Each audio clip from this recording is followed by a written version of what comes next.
Bom dia, estamos começando hoje mais um Jornal da Manhã e hoje falaremos um pouco sobre os atos institucionais elaborados entre 1964 e 1969. Os atos institucionais, conhecidos como AIs, foram decretos elaborados no período de 1964 e 1969, durante o regime militar no Brasil.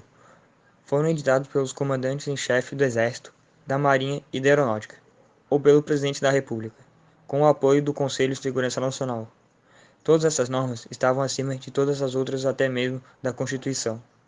Os AIs foram utilizados como mecanismo de legitimação e legalização das ações políticas dos militares, estabelecendo para eles próprios diversos poderes extraconstitucionais. Na verdade, os atos institucionais eram um mecanismo para manter a legalidade ou domínio dos militares. Entre 1964 e 1969 foram decretados 17 atos institucionais, regulamentado por 104 atos complementares. O Ato Institucional 1, criado em 9 de abril de 1964, deu ao governo o poder de alterar a Constituição, cessar mandatos legislativos, suspender direitos políticos por 10 anos e aposentar compulsoriamente qualquer pessoa que o governo considerasse perigosa.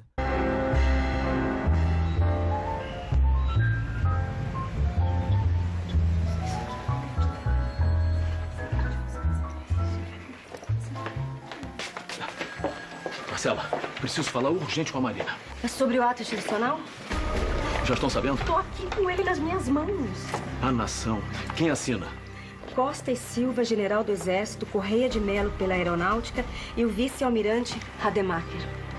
O Comando Supremo da Revolução. Costa e Silva, já no dia 2 de abril, se autodenominou Comandante Supremo, se juntando aos outros dois. Mais um documento para a história, Thiago.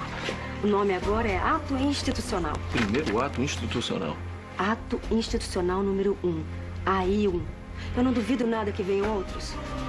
Em 64, foram cassados 41 deputados, 29 líderes sindicais, 122 oficiais das Forças Armadas e mais umas pessoas civis, como o antropólogo Darcy Ribeiro, o economista Celso Furtado e o ex-presidente Jânio Quadros. O Ato Institucional 1 também elegeu sem eleições diretas quem seria o próximo presidente, no caso, Marechal Humberto de Alencar Castelo Branco. Declaro empossado na presidência da República dos Estados Unidos do Brasil, Sua Excelência, o senhor Humberto de Alencar Castelo Branco. Defenderei e cumprirei com honra e lealdade à Constituição do Brasil. Fora isso, segundo alguns registros do governo norte-americano, aconteceram coisas de 5.000 detenções, com casos eventuais de tortura, inclusive, algumas semanas após a guerra de João Goulart. No ano seguinte, 1965, em 13 de julho, o presidente criou o Serviço Nacional de Informação, cuja a função era investigar possíveis opositores, mas, de início, o governo manteve o clima artificial de normalidade constitucional. Meu procedimento será o de um chefe de Estado sem tergiversações. No processo para a eleição do brasileiro, a quem entregarei o cargo a 31 de janeiro de 1970.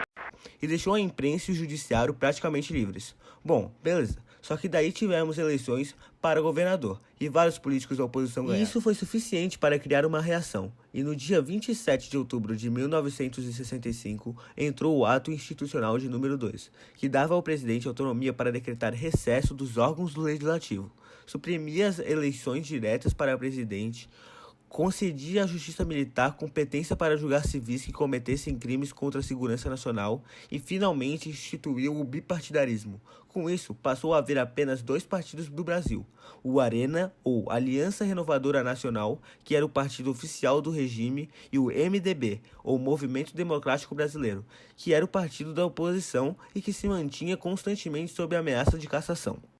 O Ato Institucional número 3 foi aprovado em 1966. Ele suprimia as eleições diretas para governadores e prefeitos das capitais e fazia com que o Congresso Nacional passasse a escolher o presidente.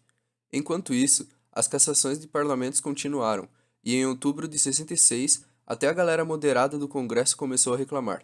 O resultado da reclamação foi um recesso parlamentar de 1 mês decretado por Castelo Branco. Daí não tardou para o próximo, o Ato Institucional número 4, lançado em dezembro de 1966. Este convocou deputados e senadores para eleger um novo presidente e elaborar uma nova Constituição Nacional. Ela foi aprovada em janeiro de 67, e a lei de corroborar com os atos já mencionados também legitimou o Estado autoritário e colocou o legislativo subordinado ao executivo. Aconteceram muitas coisas no começo da ditadura, mas é em 1968 que a coisa começa a complicar. Ações armadas, protestos e discurso do Congresso, um clima que foi usado como justificativa para um outro e fundamental ato institucional, o Ato Institucional número 5, que proibia manifestações de natureza política, vetava o direito de habeas corpus para crimes contra a segurança nacional e legalizava algo que já ocorria, que é a extensão dos poderes do presidente, que poderia agora cassar mandatos, fechar o Congresso e outras coisas mais.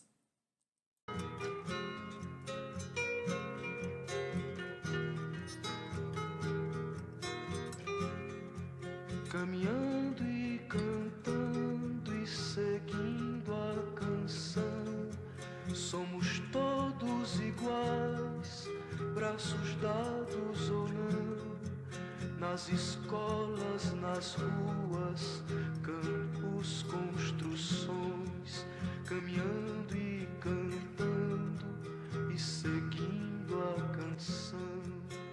Vem, vamos embora, que esperar não é saber.